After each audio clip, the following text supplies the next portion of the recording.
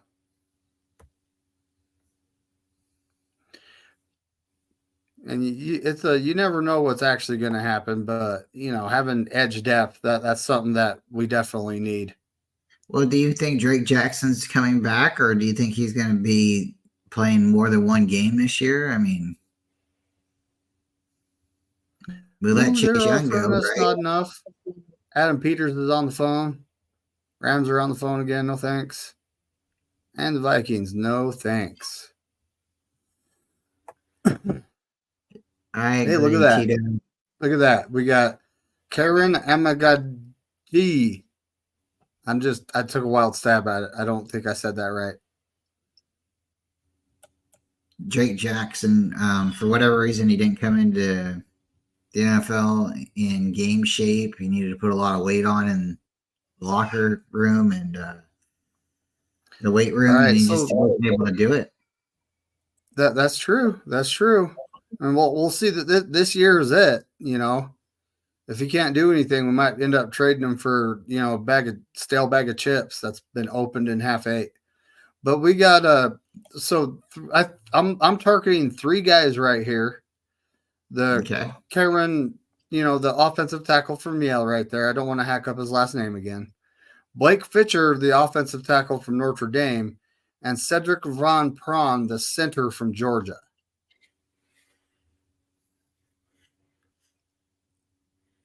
At this point, I mean, what do you think? Which one of these three guys? I mean, Blake Fisher's played left tackle. Von Prawn is a dedicated center. He can play guard, I'm sure. For me, I would be taking Trotter. The linebacker? Yeah, that would be what I would think to take because with our injury right now on linebacker, this would be a good spot to take a linebacker. Potentially, we could see what we got. He might get a lot of playing time.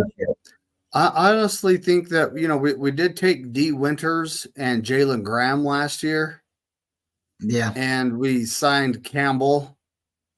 I'm not sure if we're going to be drafting a linebacker, in the first 3 rounds this year. Okay. just from that factor, you know. I wish if we would have seen more from D. Winters and Jalen Graham, Yeah. then we would know for sure right now if we're going to be taking a linebacker. But that's the problem with Kyle not playing rookies. The reason I'm throwing it out there too is because we took them in the later round. You know, like late. It was what, 7th round pick or drafted free agent. So that's why I'm thinking maybe we take a linebacker that has a little bit more talent. But we don't have to take one right here. Taking one at 86 is definitely 94. That's a good pick. But if you're looking at, again, taking somebody for the line, I guess the guy at Yale, I can't pronounce his name, so that'll be fun. I can't pronounce his name either, Bryant. That's kind of a problem. That's probably what the Niners will do, though, because they'll make us have to learn how to read his name, huh? Yeah. We should take him then. Okay. We're going to have to Wikipedia how to pronounce his name. It gave us an A+. We're still on the high honor roll.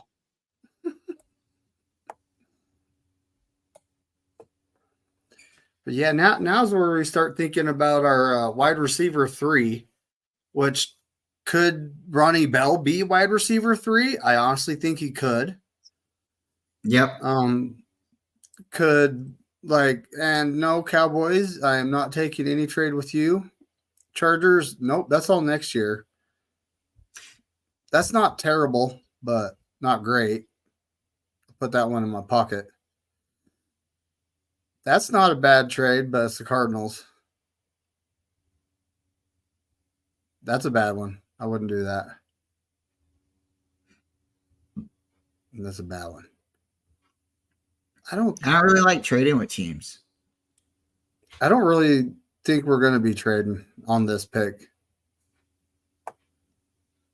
Oh, look, it's the guy that we constantly take and need to watch some tape and do some research on.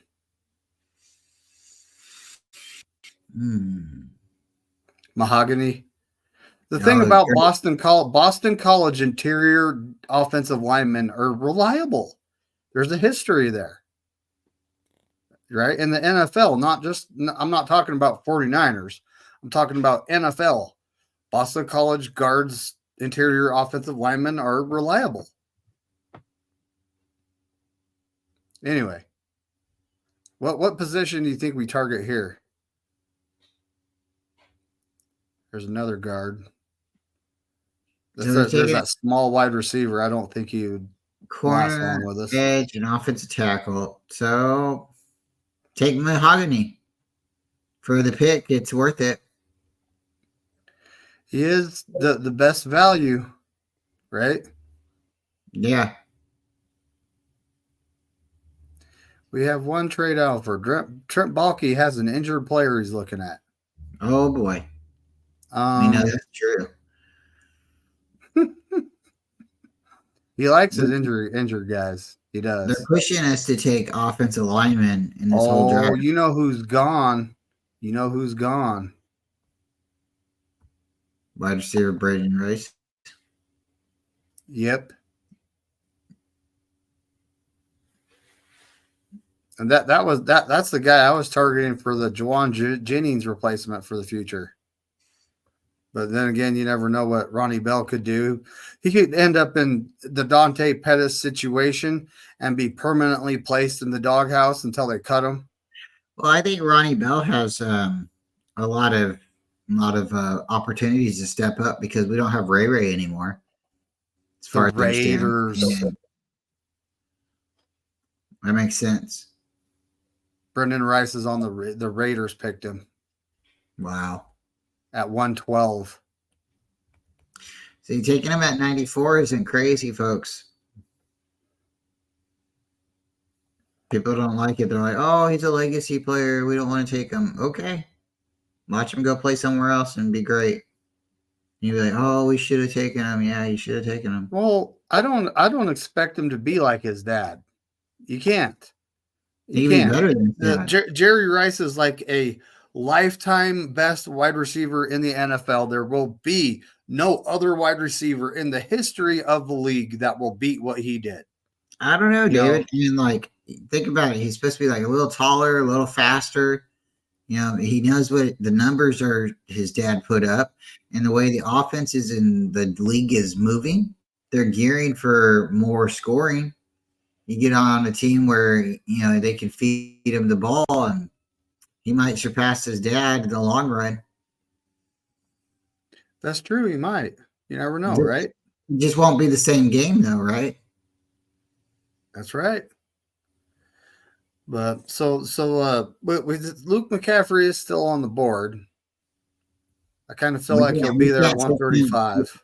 We can't take him either because people will think we're, homers. We don't want that to happen. All right. Even though we had Ed McCaffrey, too many McCaffreys on one team, right? These guys are recommending wide receivers. There's Mohamed Kamara, but we already took an edge. And why are they pushing us to take a wide receiver? Is Danny Gray not on our team anymore? Did they not account for him? Well, that's the thing. We have Debo, Ayuk, Jennings, Danny Gray, Ronnie Bell. This is just under contract right now, right? Yes. And then we have Conley. I mean, that's probably the 6 wide receivers we're going to see unless they draft someone. And they, beat out like Conley, and Conley ends up on the practice squad again, which you never know with Kyle, right? That's right. So what's the pick here? We got inside offensive line, tackle, edge, and corner.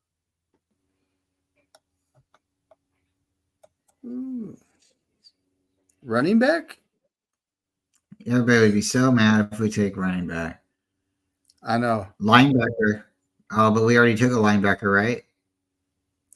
No. Take a linebacker. Take a linebacker. I honestly think this is going to be the area we look. University of Kentucky, Tevin Wallace. But if you take that guy right there, Ula Fosho, he'll be fun. Just saying, I'm taking him just because,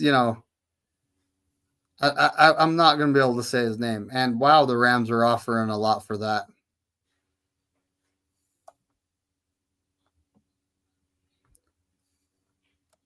Let's put that in the back pocket. Look at the board. So it's going to be pretty much the same group of players. As you can see, the running back is just hanging out because the NFL doesn't value running backs anymore. No. Look, Dwayne Carter, inside defensive lineman right there, Duke. So he's smart. If you want, take him. Man, I think it's kind of all right because we need the good young defensive linemen. Yep. Especially with all the contracts we have coming up, the cheaper we can get at positions with depth, the better. We got a lot of guys we need depth on.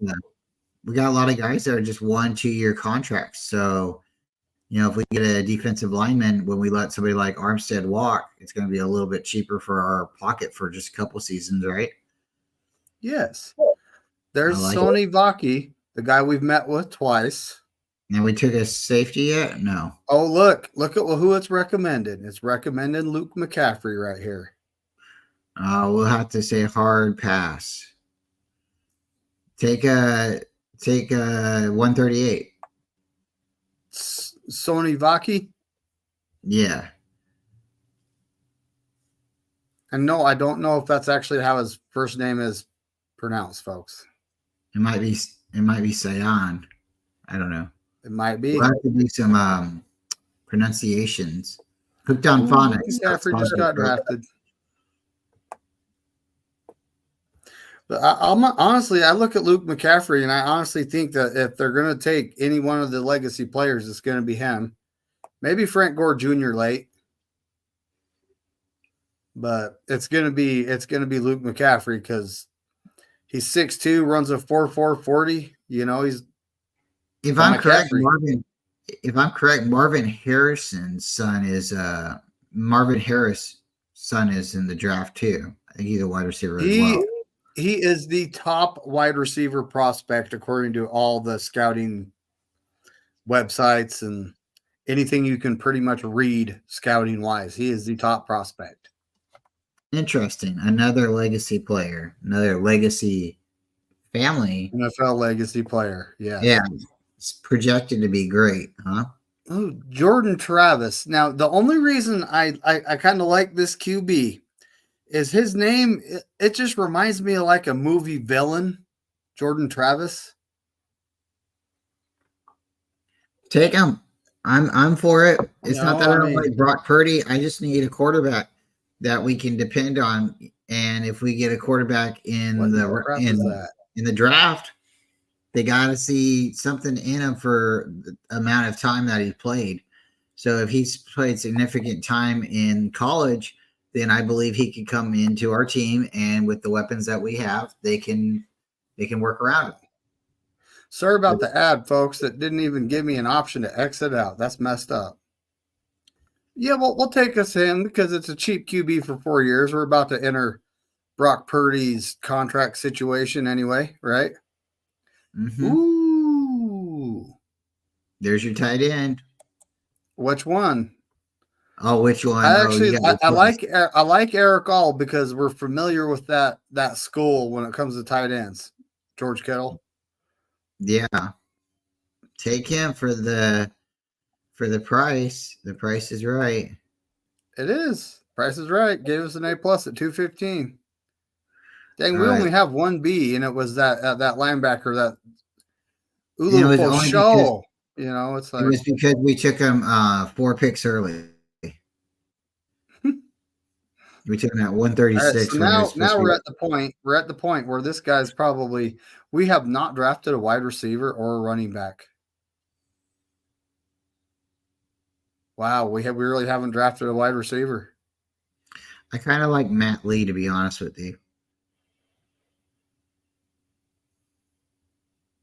The inside offensive lineman? Yeah, he's from the U. He just sounds like a good guy.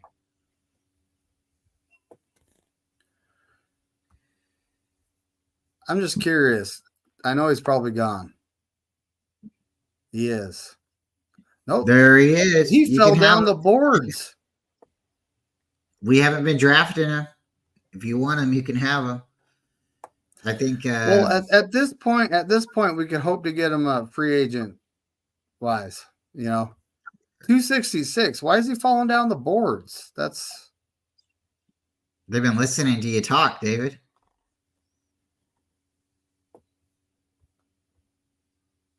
Well, I say, hey, I say I want him because he's a good scat back. Well, take him. Don't take Matt Lee. Take Gore.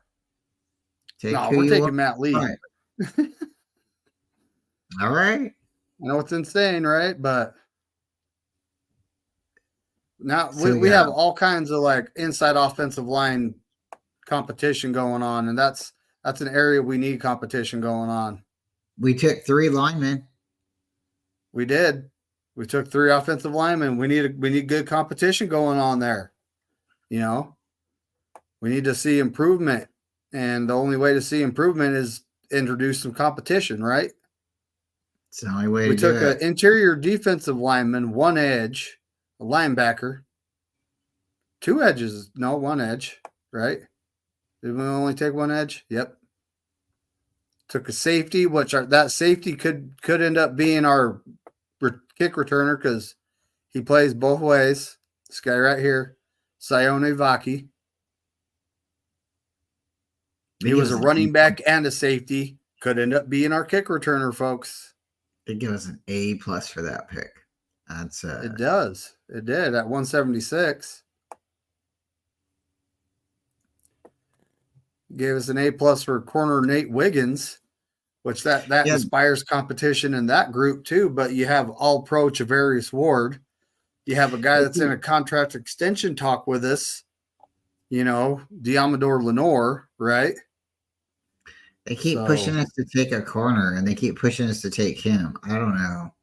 It was Kool-Aid for a long time, and now Kool-Aid seems to have fallen off a little bit. Yeah, There's not a enough. there's a medical history, and this is something the Niners seem to have taken into account this year with all the players they're actually getting. Yeah. They're looking at medical and injury histories. They want guys that aren't getting injured. When they first John Lynch and Kyle Shanahan first took over, they were like risk versus reward. We're getting this guy that's injury prone but has a really high upside, and then he never, panned out, never would pan out for us, right? Mm-hmm. So now it just seems like, that it's a different direction we're heading. We're going into that we want reliable guys that are going to be on the field. And it's good to see him heading in that direction, right? Yeah. David, it's been a lot of fun, man. I like doing the drafts with you. I think we make some good points with each other. And I think we've seen some, the draft boards going up and down and we've been seeing some patterns. And anybody who's been following along with us, I think they've seen the patterns as well. They are definitely projecting us to get somebody, right? And you say, well, yeah, it's good. You're going to draft somebody. No, but what I mean by that is we're definitely going to get a legacy player. Might not be Gore, it might not be Rice, it might not be McCaffrey. Who knows? It could definitely be Tariq Owens. You never know, right? But that's one thing we didn't do. That's one thing we didn't do, man. We didn't see where he was. I think he's remember but you remember how I was meaning to actually look to see where he was? Yeah. So I'm busting out a Google machine number 3 here. I got a few going on.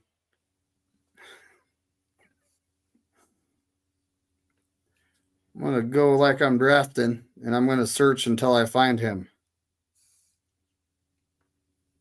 So tomorrow night, we're going to be on David's show. The Coast to Coast will be David tomorrow night. So make sure you go to David McNiner so you can see me and Ty Austin and Mr. McNiner.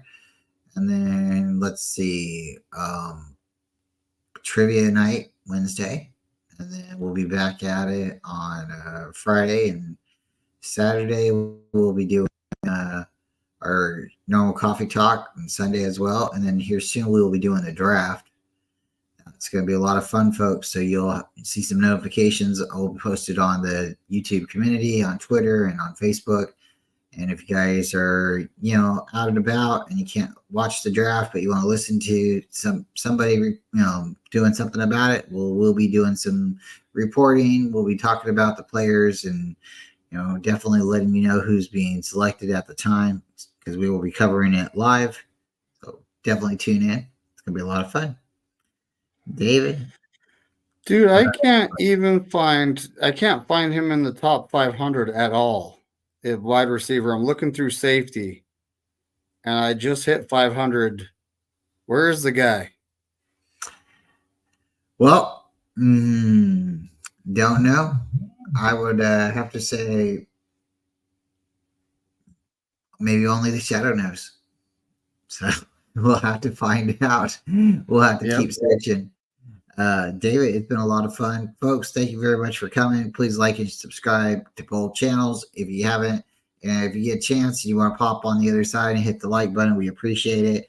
If you're on Facebook, if you don't mind subscribing on YouTube, just subscription, they're free. We appreciate it. Same thing as being on Twitter. If you're following us, maybe you follow us, the other person. If you're not, same thing. And if you're ever interested in being on the show, just reach out. There's emails and there's ways to drop links and chats and all that good stuff. So just let us know if you're ever interested, and we'll try to see you guys next time. And with that, David, thank you very much as always. Family, faithful, stay positive, and we will see you. Go Niners. Go Niners. Corey Davis to say F all 31 other teams. Yeah, that's right. Not everything faithful. Yep, not everything out there is real. So definitely read between the lines, folks.